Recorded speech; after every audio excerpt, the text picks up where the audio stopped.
Assalamu Walaikum. Hello friends, how are you? Welcome back to my another video. In this video, I am going to show you how to change font size in Microsoft Excel formula bar. Let's get started.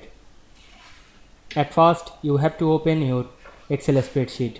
Now I am click any cell. We can see here the formula bar and the size is formula bar very small. Now we want to change the formula bar text size. At first go to the file menu, then select the option menu, then select general option, then select the font size drop down menu and choose the font size. Now I am make 20.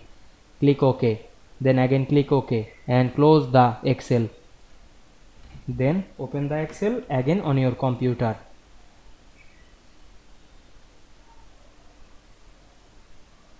Then select your file, then select the any text. We can see we change the formula bar text size easily. I hope you enjoyed my video. Please like, comment, share and subscribe my channel. Thanks for watching.